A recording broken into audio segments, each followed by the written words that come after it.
Hello and welcome back to Boxing Social in association with Betfred. My name is Ayman. We're here at the Matchroom Boxing Gym. With me is the one and only, maybe looking to sneak in a few extra rounds given the sparring recently, Frank Smith. Frank, how's life treating you? That's what I was coming down for, a bit of sparring, but then I realised it probably wasn't a good idea, so I've just come and did an interview with you instead. All the pleasure for doing that. Thank you so much, Frank. Jumping into it, Conor Benn and Chris Van Heerden is the opponent. When it came to the list of fighters and names, it settled on Chris. Why Chris? Because I think it gives him a lot of experience. Conor's still young and still learning and developing, and I think Chris Van Heerden's been in there against some of the best, just as Usyk-AJ had as well. And I think he'll learn a lot from these fights. Maurice Hooker was another name we were looking at. Conor would fight anybody. I don't know if he'd fight anybody tomorrow, but I think these are the kind of fights that will help grow and develop him at the right pace. I remember listening back to an interview, it was a while back. I can't remember the name, the outlet it was, or otherwise I'd credit it, but it was Eddie mentioning a number of fighters who he tipped to maybe potentially be a pay-per-view superstar. Given the trajectory that Conor's been on and seems to be on right now, and the superstar potentially looks like he's materialising and realising, is he on that trajectory for you, Frank? Yeah, 100%.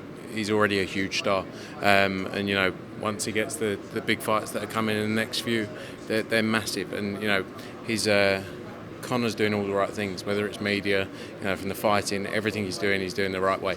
I think he's got a massive future ahead of him, and there's massive opportunity out there for him. He would have fought Kell Brook in this fight. We made an offer for Kell Brook, or for the summer, and that was turned down. I actually still think the Amir Khan fight's a good fight as well. There's a number of names out there for him, and he's got a massive future ahead of him. In terms of kind of the next fights, because there seems to be a buzz around Conor, and people want to see Conor in those big fights. In terms of the lay of land for him next, what's the possibility? Because I think Eddie's come out before and said someone of the like of Avanescent of that ilk, and the fans are looking to want to see that fight. Is that what's on the line for him next if he comes through this one? Yeah, or a big name as well. There's a lot of big names out there that we've looked at. Like I say, we mentioned those names again: Kell Brook, Amir Khan, Adrian Broner was one we looked at before as well. There's a lot of big opportunities out there for him. So let's see how things play out. Fully focused though on the fight in 2 weeks against Van Heerden, because he's gonna bring him new challenges that maybe he hasn't seen before. Kell Brook mentioning, according to Eddie, it being 10 million he wanted for Conor Benn. Is that correct? I believe so. Yeah. Yeah. I mean, the numbers don't make sense, but maybe he'll come round in time. But because I kind of think, who's Kell Brook got to fight? I know they're talking about Eubank Jr., but I don't think that's a natural fight for Kell Brook. But it depends what these people want. Does Kell Brook want another 2 years in the sport, or does he just want one last payday? So that's something I don't know. And whichever one is, completely up to him, of course. But Conor's ready for any name, so let's see. Amir Khan, the other side of that coin, the Khan Brook coin, pointing out feelers to Eddie as to whether there'll be interest from Matchroom side for the fight with Conor Benn. Is there?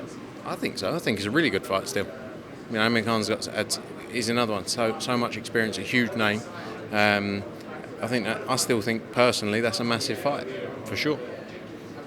Moving on to a few other things, Frank. Usyk Joshua 2, Saudi Arabia is in contention. Given the fact that Saudi Arabia are in contention and the resources that they do have, is it likely that the fight will end up there? We're still working through all the plans now. There's a number of different sites in play. The aim is to get the fight up and running. So we're just working through the dates now. Obviously, there's been a slight delay with it, and we're working through it all now. So, but that's definitely an option. Options in the UK, other options around the world. But hopefully we'll have some news on that and be able to get pushing with that in the next week or two. Any further update on the potential broadcast deal for Anthony Joshua, Frank? AJ, we're still working very closely with Freddie and the team at 258.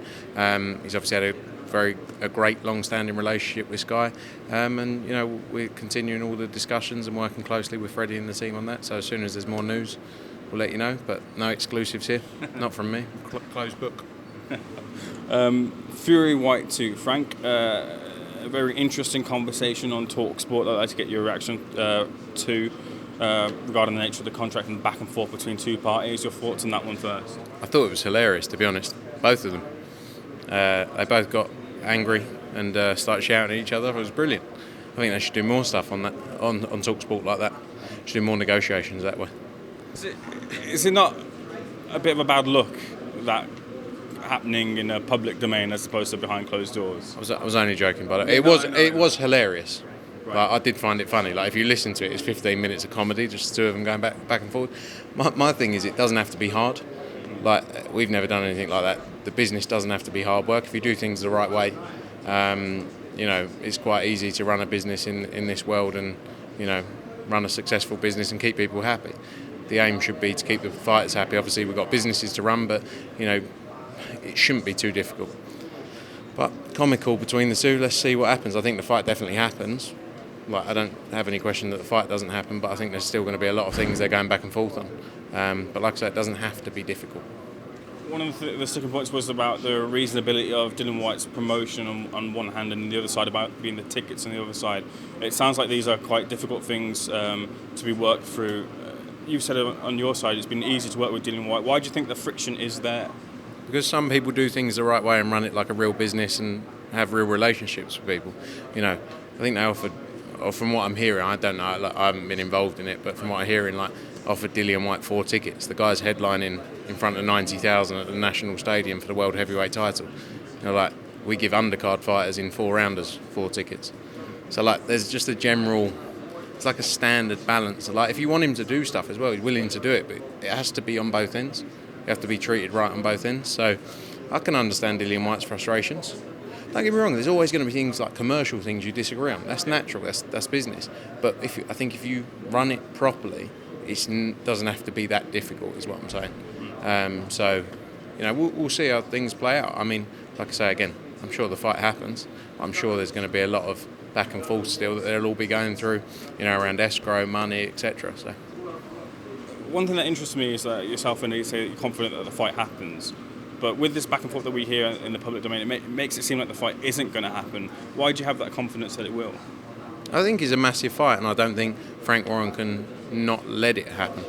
So I think, I think there has to be a balance between, and I'm sure they'll come to a middle ground on certain things. Maybe there'll be certain things afterwards.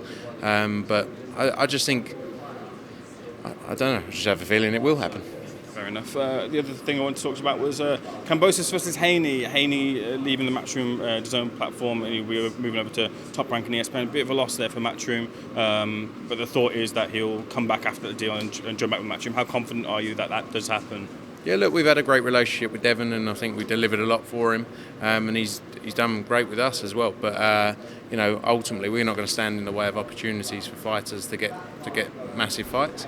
This is Devon's opportunity to go and become undisputed, and I believe he can do it. I believe he'll go out there and do the job, and hopefully after that it'll come back, because like I say, we do have a great relationship, and I think there's massive fights that can be made down the road. So fingers crossed.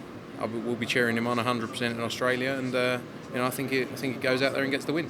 Was it just a case of confliction between DAZN and Matchroom in terms of the value of the fight? I think Eddie said on the DAZN boxing show that might have been the case, that maybe the DAZN didn't quite value the fight as much as maybe Matchroom did. Is that what was that led to maybe the fight not landing on DAZN and Matchroom? I think there was various things that played out, but ultimately the key is it's going to be on another platform, for whatever the reasons were. But and our focus is, we hope Devon Haney goes and does the business and comes back after that. Good luck to him, because he deserves it, because he's worked very hard and he's never shied away from any challenge. We would love to be promoting the fight, but it hasn't worked out like that. So all we can do is now back Devon Haney to go and do it. Go and do the business. Josh Warrington is a great fight with Kiko Martinez. With the injury to his jaw, given the time frame that would likely need to heal, does that mean that the Wood-Warrington fight might not be the next fight? Yeah, possibly. I mean, I don't know how long it's going to be, but he's obviously injured his hand, he's injured his jaw. I guess he'll be out until... I'm not a doctor, actually, so I'm not even going to guess when he'll be out to, but I guess it's probably 6 months or something out the ring, 5-6 months. But, that fight's not going anywhere. So, it's definitely a fight that's still massive down the line that we could do later in the year or next summer. Demetrius Andrade looks like he'll be his last fight with Matchroom, moving on to different pastures. What was the situation there with letting Andrade go? Look, we tried to deliver massive fights for Demetrius. We haven't quite got the fights he's wanted. We're still involved with Demetrius for this fight against Zach Parker. I believe he goes in there and does the business. Wins the interim 168 title. But You never say never. Our current deal's up with him, but let's see how things play out in the future. There's potential in the future that we could still work with him, but like I say, current deal's up. But again, we're 100% supportive of Demetrius going in there, doing a job on March 21st. Finally, Conor Benn, obviously, May 21st, sorry. no problem. Conor Benn headlined the card there, which says Chris Billingsmith versus Tommy McCarthy. What fights can fans look forward to seeing on that card also? Yeah, Billingsmith McCarthy's a great fight. You've got Campbell Hatton out there in Manchester as well. Got Jordan Thompson on the card also. We're working on a world title fight, hopefully, that we can add by the end of this week as well. So it's a female world title fight. So hopefully we can get that done by the end of this week as well to go on that card also. You've got Cyrus Patterson's on there as well. I mentioned Jordan Thompson. Jack Cullen's back out as well. So it's a good card. You've got 10, 11 fights on there. Frank, thank you so much for speaking on Box Social. All the best. Speak to you soon.